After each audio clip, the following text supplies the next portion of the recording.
Hello, my name is Stephanie, and I had Xanax, or as that's its trade name, but it's more commonly known as alpromazine. That's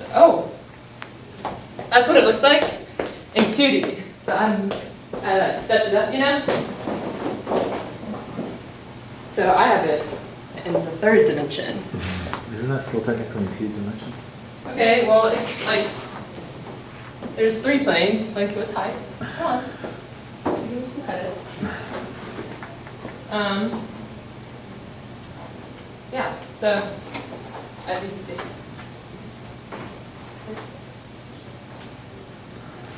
Okay. So its chemical formula is C17H13 chlorine, Cl, It just kind of looks like that. There's its molecular weight, and its brand name, commonly goes by, is Xanax. Yeah. And there's its IUPAC name. It's a nice one. Okay, its uses. It's most commonly used to treat panic disorders and anxiety, insomnia, and nausea due to chemotherapy. And it's also it's more like sub-uses are for generalized anxiety disorder, if you sleep too much, and depression, but only if those are in combination with other things.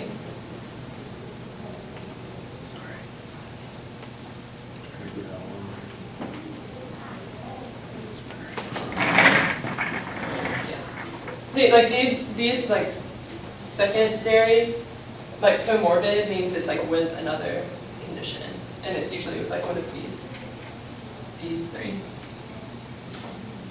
These that. Okay. Some historical alternatives. One is the kava root, and that's this root that these people in the South Pacific Islands, they've been using it to treat panic and anxiety and sleep disorders for over 3,000 years, and they also use it in lots of ceremonies, and I thought that was pretty neat. And but recent studies have shown it to cause liver injury or liver failure, in extreme cases. So people are not using that so much. And lorazepam was the most popular anxiety-reducing drug throughout the 1970s, and so that was the drug for anxiety. But it was found it was only for panic disorders and stuff. So when alpromazine was introduced in 1981. It was marketed as for treating panic attacks, and it was the only drug on the market to do that. And so everyone was oh my gosh, great drug. And so it surpassed it in popularity, but it's still the 2nd most prescribed benzodiazepine in the United States. And here's what kava root looks like, and here's what lorazepam looks like.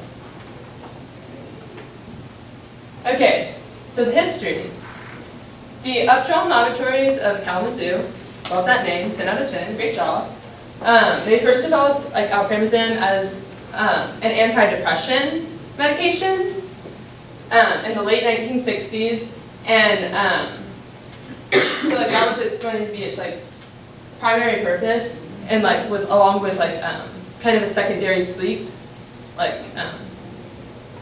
helping with sleep, But then Dr. David Sheehan became involved with the project, and he discovered its effectiveness on panic, anxiety, and mood disorders. And so they started focusing more on those than the other the previous purposes. And during this time, antidepressants were being found more harsh and toxic, and so the market was kind of sinking for these. And so the Upjohn laboratories presented this as a drug specific for panic attacks, and they were like, oh, it's like less harsh and toxic because it was a it was like just a benzodiazepine and not a tricyclic benzodiazepine. And so they like spent like millions of dollars trying to prove that panic was like a separate disease, and like that like they needed this drug to cure panic, even though it was like already kind of being treated with the others. And because of this, they didn't have to like put it like up against like placebos or the other drugs on the market, and like which helped contribute to its popularity. But the FDA decided that like they couldn't market it as an antidepressant drug because only an anti-anxiety medication that does not cause depression, because they thought that would be like an unfair advantage. And so like some of like the things that like happened since its release was that Pharmacia, the company that acquired Upjohn, like continued research on like a more safely like a Xanax that would like release throughout the day instead of all at once, and that's known as Xanax XR. So pharmacodynamics. So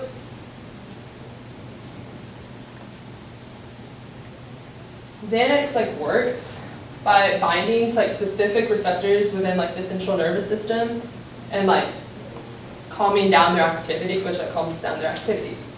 And the result is like a calming effect. And it's determined by like the dosage of it, which can like range from like mild impairment to like full on like you sleep. Side effects include drowsiness, dizziness, insomnia, memory loss, poor balance, slow speech, and irritability. Like if you just use it in short term, but it's an addictive drug, which is one of the main problems with it, like using it long term. And so long term effects like include cognitive deficits, delirious states, depression, psychotic experiences, and like anger and aggressive behavior. And it also is a costly teratogen, so they don't recommend like using it while you're pregnant because the baby can like experience withdrawal symptoms, which is not good. Okay. You went twice.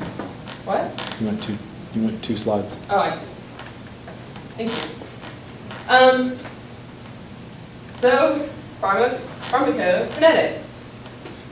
The absorption is like, it's like allopurinol is readily absorbed and you like administer it or like to the mouth, you know. And it's like peak concentrations are 1 to 2 hours after, and it's proportional to like the dosage given, obviously. And those are some like average, like what it's like happens for those like amounts.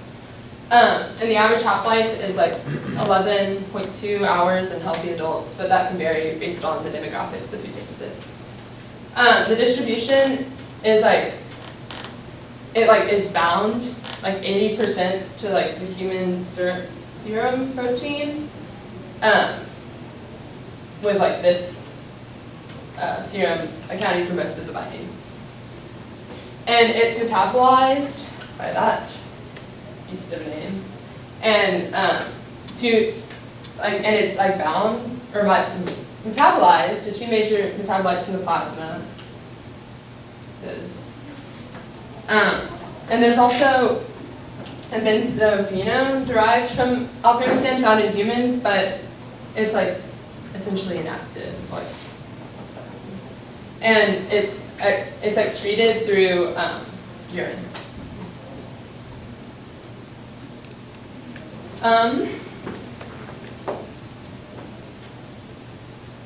So the synthesis of Xanax, it starts with a solvent and like a catalyst almost again, of sulfonic acid. Here's what sulfonic was. And they do so to make it cost effective and non-hazardous to the environment. And I thought this was really interesting. So the exact mechanism of it is like unknown. They know it is, it acts like on these like various levels of the central nervous system, and it works by it increases gamma amino butyric acid, which is like GABA, but I thought this was there's some controversy as to what its exact mechanism is.